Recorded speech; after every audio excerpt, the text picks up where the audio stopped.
अस्सलाम वालेकुम dear student, हम लोग न्यूक्लियर फ़िज़िक्स में यूनिट नंबर 5 स्टडी कर रहे हैं जो कि न्यूक्लियर मॉडल के साथ एसोसिएटेड है। तो हमने फर्स्ट न्यूक्लियर मॉडल जो कि liquid drop model of atomic nucleus था, उसकी कुछ बेसिक प्रॉपर्टीज़ हमने स्टडी की कि एटॉमिक न्यूक्लियस को लिक्विड ड्रॉप के साथ क्यों कंपेयर किया गया। तो कुछ सिमिलैरिटीज़ थी, प्रीवियस लेक्चर्स में हमने वो सिमिलैरिटीज़ थारोली डिस्कस की कि क्या क्या रिजम्बलेंस हो सकती है बिटवीन क्वांटम पार्टिकल जिसको एटॉमिक न्यूक्लियस कहते हैं और लिक्विड ड्रॉप पार्टिकल ऑफ ए किसी भी लिक्विड का, आप तौर पे वाटर का ट्रीट कर लें कि लिक्विड ड्रॉप की और क्वांटम पार्टिकल एटॉमिक न्यूक्लियस की क्या रिजम्बलेंस या सिमिलैरिटीज़ हो सकती हैं। इस मॉडल की सबसे इम्पॉर्टेंट इसका जो कॉन्सिक्वेंसेस है वो है semi empirical mass formula. Basically semi empirical mass formula ये न्यूक्लियर बाइंडिंग एनर्जी को कैलकुलेट करने में वाइटल रोल प्ले करता है। यानी in order to determine the accurate value of nuclear binding energy we use semi empirical mass formula. याद रख लें ये एक एम्पेरिकल रिलेशन है, यानी इस रिलेशन को डेवलप करने से पहले कोई एक्सपेरिमेंटल जस्टिफिकेशन नहीं थी। थ्योरेटिकली ये प्रपोज किया गया था लिक्विड ड्रॉप के कॉन्सिक्वेंसेस के तौर पे, और first time semi empirical mass formula को 1937 में नील बोयर और एफ क्लैकर इन्होंने डेवलप किया। फिर कुछ अरसे बाद इसके अंदर थोड़ी मॉडिफिकेशन भी की गई, लेकिन इन्होंने जब डेवलप किया इन दोनों साइंटिस्ट ने, तो सेमी एम्पेरिकल मास फार्मूले की डेवलपमेंट के लिए 5 टर्म्स को स्टडी किया गया। वो 5 टर्म्स ये हैं: वॉल्यूम बाइंडिंग एनर्जी या जिसे कहते हैं volumetric binding energy, surface binding energy, coulomb energy, asymmetric effect and then pairing effect. यानी न्यूक्लियस के अंदर जब न्यूक्लियंस एक पर्टिकुलर वॉल्यूम ऑक्यूपाई करती हैं, क्योंकि हमने कह दिया कि let us consider that nucleus act as a liquid drop having spherical shape. If the nucleus have a spherical shape it must possesses some sort of volume. तो अगर न्यूक्लियस एक स्फेरिकल शेप पोजेस करता है उसका एक particular volume होगा, तो उस वॉल्यूम के अंदर जो न्यूक्लियंस होंगे, प्रोटॉन और न्यूट्रॉन, तो इन न्यूक्लियंस के दरमियान वॉल्यूमेट्रिक बाइंडिंग एनर्जी का इफेक्ट भी होगा। जो सरफेस में न्यूक्लियंस होंगे सरफेस बाइंडिंग एनर्जी का इफेक्ट होगा, और प्रोटॉनों के दरमियान म्यूचुअल कूलम रिपल्शन फोर्स है, उस वजह से कूलम एनर्जी क्या रोल प्ले करती है। और बाज़ न्यूक्लियस में प्रोटॉन डेंसिटी न्यूट्रॉन डेंसिटी से ग्रेटर होगी, और बाज़ों में न्यूट्रॉन डेंसिटी प्रोटॉन डेंसिटी से ज़्यादा होगी। यानी लार्ज नंबर ऑफ प्रोटॉन होंगे, न्यूट्रॉन कम होंगे। बाज़ों में न्यूट्रॉन ज़्यादा होंगे, प्रोटॉन कम होंगे। कुछ न्यूक्लियस ऐसे हैं जिनमें प्रोटॉन और न्यूट्रॉन की तादाद सेम है, C612 6 proton 6 neutron, O816 8 proton 8 neutron. इसी तरह बोरान 510 5 प्रोटॉन 5 न्यूट्रॉन। तो ये तो सिमेट्रिक इफेक्ट आ जाता है, लेकिन जहाँ पर सिमेट्रिक इफेक्ट वायलेट होता है बाइंडिंग एनर्जी डिस्टर्ब हो जाती है। तो इसलिए हमें एसिमेट्रिक इफेक्ट और फिर pairing effect mean even nuclei, जिस न्यूक्लियस में इवन नंबर ऑफ न्यूक्लियंस हैं, प्रोटॉन भी इवन न्यूट्रॉन भी even. Odd number of nucleons है, प्रोटॉन भी आड न्यूट्रॉन भी आड, या आड इवन कम्बिनेशन है, आइदर प्रोटॉन आड नंबर है न्यूट्रॉन इवन नंबर है, या प्रोटॉन इवन नंबर है न्यूट्रॉन आड नंबर है। याद रख लो इसमें भी बाइंडिंग एनर्जी चेंज होती है। तो ये 5 टर्म्स नील बॉयर और उसके साथी ने कैलकुलेट की, और फिर इन 5 टर्म से 5 डिफरेंट रिलेशंस आती हैं, छोटे से मैथमेटिकल डेरिवेशन आती है। इन 5 को ऐड करके total binding energy of nucleus को कैलकुलेट किया गया, और फिर semi empirical mass formula develop किया गया। तो लेट्स स्टार्ट के ये क्या होता है। सबसे पहले हम जानते हैं कि जो बाइंडिंग एनर्जी है, the energy required to unite the nucleon inside the nucleus in stable state is called binding energy. या हमने कहा था कि it is the work which must be done to pull nucleons apart is also called binding energy. तो ये हमने chapter 1 में unit number 1 में स्टडी किया कि किसी भी न्यूक्लियस की बाइंडिंग एनर्जी क्या होगी। देखिए ZMP + NMN minus observed mass of the nucleus, यानी न्यूक्लियस के अंदर जितने नंबर ऑफ प्रोटॉन्स हैं Z नंबर ऑफ प्रोटॉन्स होती हैं, इनको सिंगल प्रोटॉन की मास से मल्टीप्लाई कर दो, प्लस जितने नंबर ऑफ न्यूट्रॉन है उसको सिंगल न्यूट्रॉन की मास से मल्टीप्लाई करो। तो ये तो हो गया, जैसे हम लोग लेते हैं ड्यूटेरियम का न्यूक्लियस ड्यूट्रॉन, उसके अंदर एक ही प्रोटॉन और एक ही न्यूट्रॉन है, तो जो बाइंडिंग एनर्जी आएगी प्रोटॉन और न्यूट्रॉन की मास का सम माइनस ऑब्जर्व्ड मास। तो जो डिफरेंस आ रहा है, इस डिफरेंस को कहा गया था मास डेफिशिएंट। तो मास डेफिशिएंट के इक्विवेलेंट एनर्जी क्या हो गई थी, रिलीज हो गई थी in the form of gamma ray photon. तो अगर आपके पास 2 न्यूक्लियन, क्योंकि मैंने ड्यूटेरियम न्यूक्लियस की एग्जांपल ली है, ड्यूट्रॉन, उसकी इनसाइड एक प्रोटॉन और एक न्यूट्रॉन है, तो जब आप हैवी न्यूक्लियस लेंगे तो उसमें प्रोटॉन और न्यूट्रॉन की तादाद बढ़ेगी। तो जनरल रिलेशन क्या आ जाएगा कि सिंगल प्रोटॉन के साथ Z मल्टीप्लाई हो जाएगा और सिंगल न्यूट्रॉन की मास के साथ N मल्टीप्लाई होगा। इन दोनों का सम किया माइनस ऑब्जर्व्ड मास।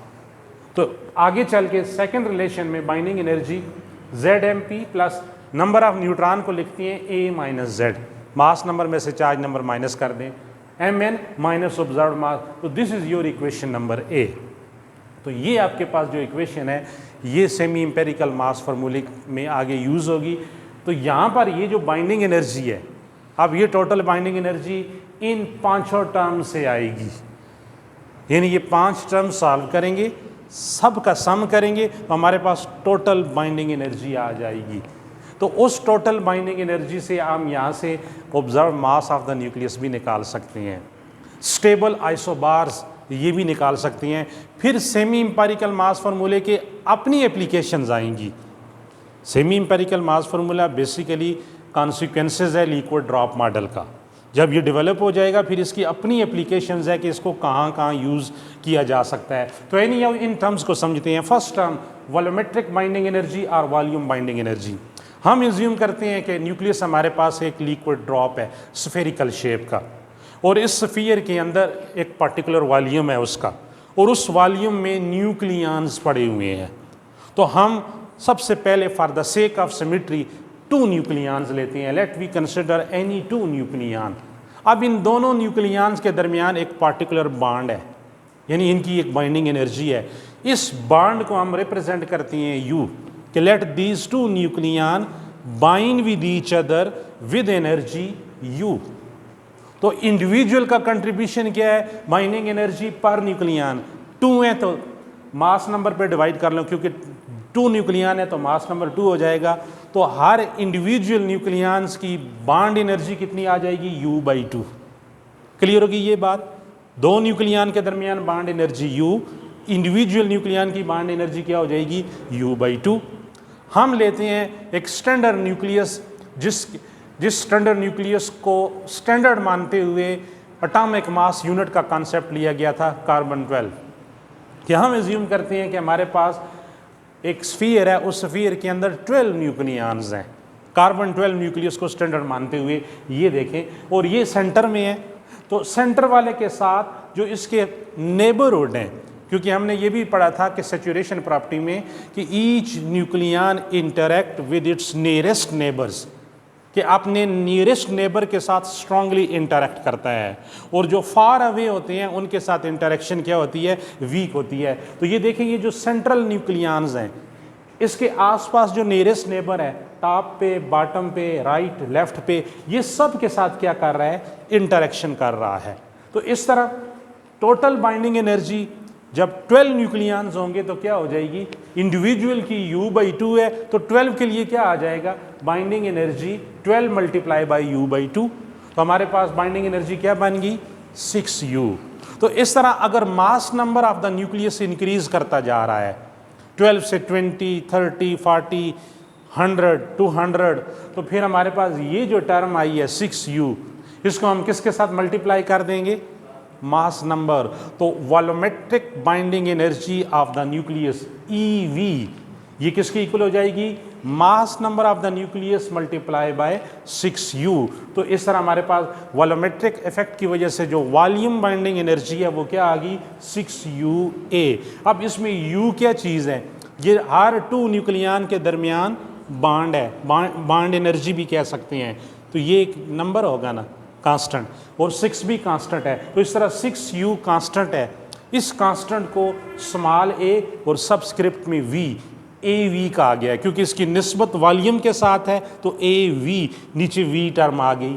और इसकी वैल्यू कैलकुलेट की गई थी बोयर ने 15.8 MeV। तो हम कह सकते हैं कि वॉल्यूमेट्रिक इफेक्ट या volumetric binding energy is a function of mass number of the nucleus, कि जितना मास नंबर ज़्यादा होगा उतना वॉल्यूम ज़्यादा होगा, या जितना वॉल्यूम ज़्यादा है उतना मास ज़्यादा होता जाएगा। तो ये इक्वेशन नंबर 2, ये पहली टर्म्स आ जाती है मास एम्पिरिकल मास फार्मूले को डेवलप करने के लिए वॉल्यूम कंट्रीब्यूशन की वजह से। बात क्लियर होगी, आसान है ये। नेक्स्ट टर्म की तरफ आते हैं, सरफेस बाइंडिंग एनर्जी। तो सरफेस बाइंडिंग एनर्जी ये है कि प्रीवियस केस में मैंने कहा कि all the nucleons interact with its nearest neighbours. तो जब आप किसी हैवी न्यूक्लियस की बात करते हैं, न्यूक्लियन डेंसिटी यानी नंबर ऑफ प्रोटॉन और number of neutron inside the nucleus जब इंक्रीज होना स्टार्ट हो जाएंगे तो कुछ, या आप कह सकते हैं most of the nucleon wants to reside on outer surface of the nucleus. जब वो आउटर सरफेस पे रिजाइड करेंगे तो उनकी इंटरेक्शन रिलेटिवली इनर न्यूक्लियन की निस्बत क्या हो जाएगी, वीक हो जाएगी। अब ज़रा गौर से देखें कि ये किसी न्यूक्लियस के अंदर न्यूक्लियंस मैंने बनाए हैं। जो इनर न्यूक्लियन है, लेट्स सपोज ये वाला, ये इसके साथ भी इंटरेक्ट कर रहा है, नीचे वाले के साथ भी, यहाँ राइट भी, लेफ्ट भी, और बोर्ड की बैक साइड पे भी। बैक साइड पे भी तो होगा क्योंकि ये तो स्फेरिकल शेप है। और इनसाइड इधर बोर्ड के आपकी तरफ, यानी out of the plane of board और into the plane of board, यहाँ भी होगा न्यूक्लियन, पीछे भी होगा। तो ये तो चारों तरफ से क्या है, इसको तमाम न्यूक्लियन इंटरेक्ट कर रहे हैं नियरेस्ट नेबर। लेकिन इसके साथ इसके बारे में सोचें, ये वाला, ये वाला, ये वाला और ये वाला जो सरफेस पे हैं, तो इसकी इनर से तो है लेकिन इसके ऊपर भी नहीं है और शायद पीछे भी ना हो, सामने भी ना हो। तो इसकी इंटरेक्शन रिलेटिवली क्या हो गई है, वीक पड़ गई है। तो जो सरफेस न्यूक्लियंस हैं, ये न्यूक्लियस की जो टोटल बाइंडिंग एनर्जी होती है उसमें इंक्रीमेंट लाते हैं या उसको डिक्लाइन करते हैं, डिक्रीज करते हैं। तो याद रख ले, सरफेस इफेक्ट जो है रिजल्टेंट बाइंडिंग एनर्जी को डिक्रीज करता है, क्योंकि न्यूक्लियन जो हैं वो रिलेटिवली वीक स्ट्रेंथ में चले जाते हैं। तो ये जो सरफेस इफेक्ट या सरफेस बाइंडिंग एनर्जी होती है, ये न्यूक्लियस की सरफेस एरिया पे डिपेंड करती है।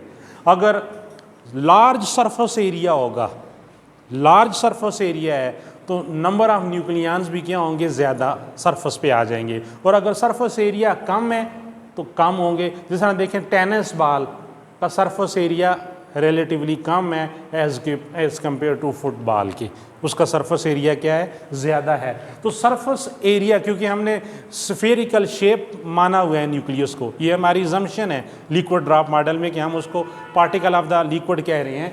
तो सरफेस एरिया AS 4πr²।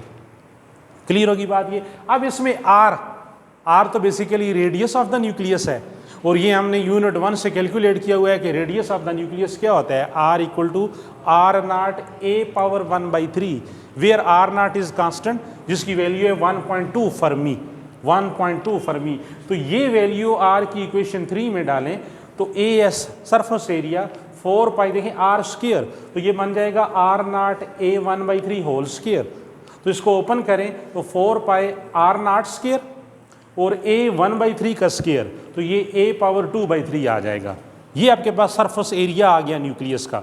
अब जो सरफेस बाइंडिंग एनर्जी होगी या सरफेस इफेक्ट की वजह से जो बाइंडिंग एनर्जी कंट्रीब्यूशन होगा, वो ज़ाहिर है इसी टर्म पे डिपेंड करेगा, यानी इसके प्रोपोर्शनल होगा।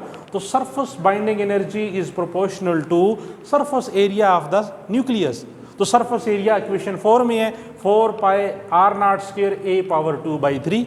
तो यहाँ पर प्रोपोर्शनलिटी साइन की जगह एक कांस्टेंट आएगा 4π R0² a⁻2/3। अब ये कांस्टेंट C और 4π R0², ये भी तो कांस्टेंट है। इन तमाम कांस्टेंट को मिला के कहा गया है AS। देखिए ये सरफेस की वजह से, इसकी निस्बत सरफेस के साथ है, तो स्मॉल a बॉटम पे सबस्क्रिप्ट में S, इधर मैंने AV कहा था ताकि याद रखना आसान हो। और ये वैल्यू कैलकुलेट की गई 18.3 MeV। तो इस तरह surface binding energy minus time A power 2/3। तो वेरिएबल टर्म कौन सी आ गई है, मास नंबर ए और पावर 2/3। अब हर न्यूक्लियस के लिए मास नंबर क्या होता है, वेरी करता है। जब मास नंबर वेरी करेगा तो उसका सरफेस इफेक्ट भी क्या होगा, वेरी करता जाएगा। वी इंट्रोड्यूस नेगेटिव साइन, तो यहाँ पर हमने नेगेटिव साइन इंट्रोड्यूस किया। यहाँ नेगेटिव साइन ये कह रहा है कि सरफेस इफेक्ट की वजह से बाइंडिंग एनर्जी डिक्रीज हो रही है। याद रख लो, ये नेगेटिव साइन यहाँ इसका मीनिंग ये है। तो ये डिक्रीज इन बाइंडिंग एनर्जी को रिप्रेजेंट करता है। ये इक्वेशन 5 आ जाएगी। तो इस तरह हमारे पास दो टर्म्स आ गई, एक वॉल्यूमेट्रिक इफेक्ट और एक सरफेस इफेक्ट की वजह से बाइंडिंग एनर्जी। थर्ड टर्म की तरफ आते हैं। थर्ड टर्म है कूलम एनर्जी। अब कूलम एनर्जी बेसिकली न्यूक्लियस के अंदर टोटल नंबर ऑफ प्रोटॉन्स के दरमियान एग्जिस्ट करने वाली म्यूचुअल रिपल्शन फोर्स की वजह से है कि अगर आप टू प्रोटॉन्स उनको एक पर्टिकुलर डिस्टेंस पे न्यूक्लियस में लाते हैं तो वो एक दूसरे को क्या करेंगे, म्यूचुअली रिपेल करेंगे। तो अगर आप z नंबर ऑफ प्रोटॉन्स ले आते हैं तो फिर उनकी म्यूचुअल रिपल्शन क्या होगी, बहुत ग्रेटर होगी। तो इसके लिए नंबर ऑफ इंटरेक्शन पहले कैलकुलेट करनी है। तो इंटरेक्शन के लिए एक फार्मूला है या एक मेथड है, ज़रा गौर से देखें। लेट्स सपोज हमारे पास टू प्रोटॉन्स हैं, तो टू प्रोटॉन, ये फर्स्ट प्रोटॉन और ये सेकंड प्रोटॉन, तो इनके दरमियान कितनी इंटरेक्शन होगी, एक ही इंटरेक्शन होगी। देखें ये एक ही इंटरेक्शन है ना, तो इस इंटरेक्शन को मैं कैसे लिखूंगा, टू न्यूक्लियन है तो जो दें 2 × 2 - 1/2, 2 - 1 1/2, 2 2 से कैंसिल, कितनी इंटरेक्शन रह गई, 1। तो देखें मैंने इधर कहा ना 1 इंटरेक्शन है। आगे देखें, लेट वी हैव 3 प्रोटॉन्स, ये प्रोटॉन्स के लिए है, न्यूट्रॉन नहीं है। 1 2 3, कितनी इंटरेक्शन है, पहले डायग्राम से देखें। 1 इंटरेक्शन, 2 इंटरेक्शन एंड 3 इंटरेक्शन, 3 होगी। अब 3 ही आनी चाहिए। देखें टोटल न्यूक्लियन 3 हैं, 3 में से देखो तीसरा आ गया तो रिमेनिंग कितने हो जाएंगे, 3 - 1/2। तो 3 - 1 2, 2/2, तो इंटरेक्शन कितनी बनती हैं, 3 बनती हैं। यही मैंने बताई है ना। इसी तरह 4 देखें, लेट्स वी हैव 4 प्रोटॉन, 1 2 3 4, तो number of interaction, first interaction, second, third, fourth, 4 होगी। इनके दरमियान 5 और इनके दरमियान 6, 6 इंटरेक्शन। अब 6 इंटरेक्शन को कैसे लिखेंगे, टोटल न्यूक्लियंस कितने थे, 4, पहले वो लिखनी है 4 × 4 - 1/2, तो 4 - 1 3/2, बाहर 4 है, नीचे वाला 2 इस 2 से कैंसिल हुआ, 2 रह गया, और ब्रैकेट टर्म कितनी आती है, 3, तो 2 × 3 क्या हो जाएगा, 6। और ये मैंने क्या बताया, 6 इंटरेक्शन। इसी तरह अगर आपके पास, अब हम रेंडमली बात करते हैं, 5 प्रोटॉन्स हों तो क्या हो जाएगी, 5 × 5 - 1/2, 6 हों तो 6 × 6 - 1/2। But we want to discuss the general relation for z number of proton. तो z नंबर ऑफ प्रोटॉन्स के लिए क्या हो जाएगा, total number of interaction for z number of protons, z × z - 1/2। Clear होगी बात। अब z की तादाद आप पे डिपेंड करती हैं, आप 2 लेते हैं तो इधर 2 हो जाएगा, 3 लेते हैं तो 3, 4 लेते हैं 4, 5 लेते हैं तो 5 हो जाएगा। तो इस तरह जो कूलम एनर्जी है वो 2 फैक्टर्स पर डिपेंड करेगी। एक तो ये वाला फैक्टर आ गया, ठीक है, z × z - 1 / 2, और दूसरा प्रोटॉनों के दरमियान जो म्यूचुअल डिस्टेंस है, अगर लार्ज डिस्टेंस है तो इंटरेक्शन क्या होगी, कम, और अगर डिस्टेंस कम है तो इंटरेक्शन ज़्यादा होगी, स्ट्रांगली रिपेल करेंगे। कूलम लॉ से है, जिस तरह कूलम एनर्जी जो है वो कूलम लॉ से भी डिराइव होती है, वो दूसरा मेथड है। तो coulomb energy is proportional to z × z - 1/2 × r, यानी इस टर्म के डायरेक्टली प्रोपोर्शनल है जो मैंने अभी बताई है, और r के साथ इनवर्सली रिलेटेड है। तो इस तरह आप r को दोबारा लिखें, r0a 1/3, और नीचे ये 2 आता है, r की जगह r0a 1/3। अब देखें c/2 और r0 भी कांस्टेंट है, ये c भी कांस्टेंट है, 2 भी कांस्टेंट है, इन सब को ac का आ गया है। फिर कूलम एनर्जी की वजह से स्मॉल a और बेस में c, तो z × z - 1 a पावर 1/3। इस कूलम का ac की जो कूलम कांस्टेंट यहाँ यूज़ हुआ है, कूलिंग इफेक्ट की वजह से जो कांस्टेंट आ रहा है 0.72 MeV इसकी एनर्जी है।